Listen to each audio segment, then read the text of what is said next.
안녕하십니까. 걷는 명품 변호사 조영주 변호사입니다. 좋아요와 구독 부탁드리겠습니다. 최근에 고등법원에서 서울고등에서 나온 판결 하나 소개해 드릴게요. 이 강원도 평창군에 산이 많잖아요. 산들이 대부분 이제 국유림들이에요. 근데 이제 그 산을 이용해서 뭐 과실수를 심는다든가 산나무를 채취한다든가 그래서 이렇게 이제 임야를 이용해서 그런 걸 하는 이제 농업회사 법인이 있었어요. 근데 그래서 이제 그렇게 이제 국유림을 이용하기 위해서는 대부 계약을 체결해야 되거든요. 일종의 임대차 계약이죠. 그래서 이제 그거를 체결했다가 이제 다른 이제 또 농업회사 법인에게 이제 양도를 해줄 수도 있는 거거든요. 그래서 양도를 했어요. 그게 2015년도 양도가 이루어졌고, 그래서 그거를 또 국가에서 그 양도하는 거에 대해서 이제 허가를 해서 이루어졌는데, 무슨 문제가 생겼냐면 이전에 그 국유림을 이용하던 그 농업회사 법인에서 이제 건물 이제 농장이라든가 뭐 이렇게 그 과수원 같은 거 하려면 뭐 이렇게 건물 같은 거 설치할 수 있잖아요. 그래서 그 불필요한 그 위법한 연구 시설을 설치를 했고, 아마 콘크리트로 이렇게 설치를 했겠죠. 그 다음에 허가 없이 벌채를 했던 거예요. 이게 이제 양수가 된 다음에 이제 밝혀진 거죠. 그래서 국가가 그거에 대해서 밝혀진 이후에 이 양수받은 사람과 체결한 그러니까 양수한 거에 대해서 이제 계약자 지위가 이전되어 있기 때문에 요 대부 계약을 취소를 했어요. 그래서 그 양수인이 국가를 상대로 그 대부 계약자 지위 확인해소라는 걸 제기했습니다.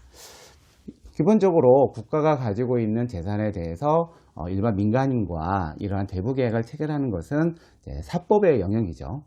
사법의 영역이기 때문에 기본적인 민법이 적용되어야 하지만 1심에서는 그런 기준으로 해서 이 원고가 이제 패소를 했어요. 근데 이 고등법원은 이 대부 계약의 성질을 이제 달리 봤습니다. 왜냐하면 이 대부 계약을 그냥 그 사람들끼리 양도한다고 해서 이루어지는 것이 아니라 이게 이제 국가가 개입을 해서 이 양도가 될 때 그 요건들을 갖춘 데가 어차피 대부를 아무 데나 해주는 게 아니거든요. 그런 요건을 갖춘 데인지 일단은 심사를 하고, 또 개별적으로 이렇게 권리 양도를 할 때에는 어떠한 사항을 위배해서는 안 된다라고 그 조건을 고지해서 그거를 이제 하겠다는 사람에 대해서만 이 양도하는 걸 국가가 허가를 하는 거거든요. 그래서 이거를 일반 민법상에 그냥 그 계약 인수처럼 판단할 수는 없고, 이렇게 국가가 개입을 해서 양수할 때 개입을 해서 이러한 행위를 하기 때문에 일반 민법의 계약 인수와 동등하게 볼 수 없다. 그러니까 또한 이제 이 사건에서 이제 나오는 것 같은데, 양수받으면서 이전 그 이제 양도한 사람이 잘못한 게 있으면 그 양도인이 이제 책임을 진다라고 이제 이런 규정이 있는 것 같아요.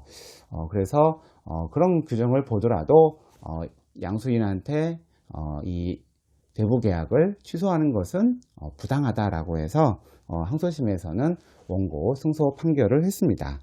근데 이제 이거 조금 의문이 되는 게, 그러면은 그 양수하고 법원이 그 국가가 이거를 심사할 때 그 여부를 확인하지 않았던 것 같아요. 그러니까 실제로 사용했던 지역에 뭐 위법한 시설이 있다든지 벌채가 됐는지라는 여부에 대해서 국가가 그것까지는 이제 관여하지, 만약 그 부분이 있었다 그러면 그거를 환원하도록 하든지, 그래서 그게 이루어지면 양수가 이루어져야 될 것 같은데 그러한 거를 국가가 하지 않았던 것으로 일단 보입니다. 그러면은 그 위법 상태를 어떻게 해소할지는 조금 의문이 남는 사건이에요. 그래서 국가가 잘한 건 없지만 이런 것들도 양수하는 사람도 그런 거 여부를 좀 확인했어야 되는 거 아닌가. 무조건 이런 경우에 뭐 양도인과 양수인을 달리 보고 이렇게 계약 해지를 하지 못한다 그러면 과연 그 위법 상태의 해소는 어떻게 할 것인가, 이런 문제는 좀 의문이 남아요.